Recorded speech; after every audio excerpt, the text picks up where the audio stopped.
vzkriesenie národa.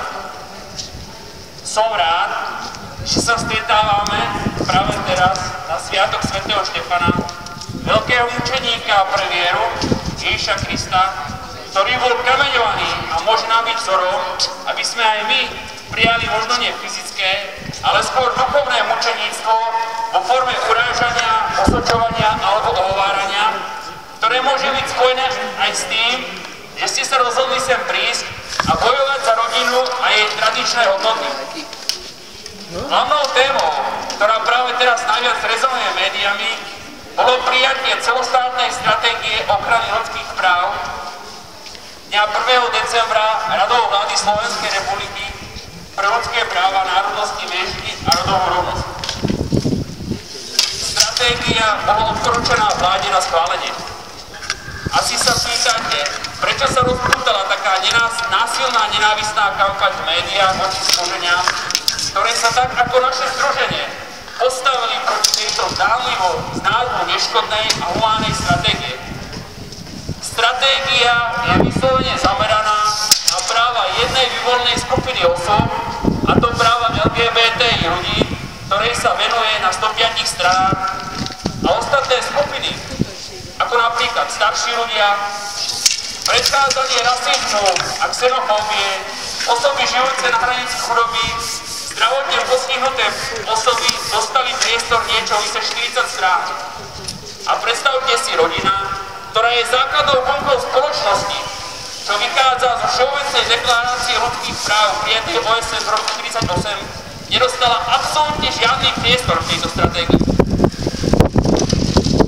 Apelujem na vládu, aby tento paškvíl, ktorý vznikol za veľkej podpory ľudskoprávnych mimovládnych organizácií a lobistických štruktúr z EÚ, odmietla a postavila sa na stranu rodiny, ktorá je neustále ohrozovaná práve vytváraním takýchto stratégií. Pozrime sa, čo sa deje v rámci Európskej únie v oblasti práve spomínanej skupiny LGBTI osob. Dňa 25. novembra došlo k uzavretiu súdneho sporu, ktorý začal v roku 2009. V tomto čase rodina Nikoly Mensovej, žiačky 5. triedy, a Komisia pre ľudské práva žalovali obvod školy Oronov. Dôvodom bol zákaz vstupu transgender študentky na toalety školy, ktoré sú v súlade s jej rodovou identitou.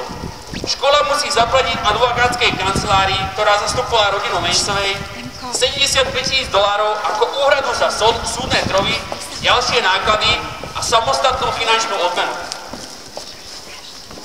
Talianské ministerstvo pre rovnosť príležitostí vydalo pokyny, ktoré novinárom nariadilo písať tak, aby nedochádzalo k diskriminácii homosexuálov, transsexuálov, a to pod hrozbou obmedzenia výkonu ich profesie, či dokonca možného väzenia.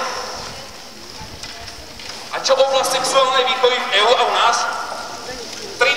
novembra v malom nemeckom mestečku v severnom Poríni v Westfálsku bol zatknutý jeden rodič, pretože odmietol poslať svoju dceru na hodinu sexuálnej výchovy v základnej škole. Dňa 1. decembra 2014 sa v Košiciach na základnej škole Gemerská uskutočnili prednášky počas dňa boji proti prevencii AIDS pre deviatakov. Obsah mnohých rodičov šokoval. Jedna zo žiačok hovorila, že tam mali rôzne prednášky s rôznymi sexuálnymi polohami, čo nebudem zo slušnosti menovať, a dokonca v rôznych kombináciách ako žena a žena, žena, muž a muž a iné pre deti tieto zvrátenosti. Ďalší alarmujúci príklad z základnej školy v Severnom Velse, Gwynedd Country, je 13-ročný chlapec znásilnil spolužiačku po tom, čo spolu absolvovali sexuálnu výchovu. Na záver si ukážeme jeden príklad vplyvu gender ideológií vo svete, a to z USA. V Lincolnsku v Nebraske, kde boli zverejnené pokyny pre učiteľov, kde sa dôrazne doporučuje, aby sa pri kontakte s deťmi vyhýbali slovám ako napríklad chlapci a dievčatá a používali gender neutrálne pojmy, ako napríklad študenti, športovci a podobne. Verím, že ste si urobili obraz o tom, čo sa deje, či už v za našimi hranicami, alebo už aj na Slovensku, v spomínaných oblastiach LGBTI, sexuálnej výchovy a gender ideológie. Namiesto toho, aby štát vytváral podmienky a rodina bola chránená a nedotknutelná, lebo je pokladom pre každý národ, tak existujú snahy o jej destabilizáciu. Vytváranie rôznych výborov pre ľudské práva, ktoré hovoria o tolerancii a láske k sexuálnym menšinám, sa skrze mainstreamové médiá tvorí názor, že táto skupina ľudí má svoje právo a treba ju skrze umelo vytvárané gender zákony uprednostňovať.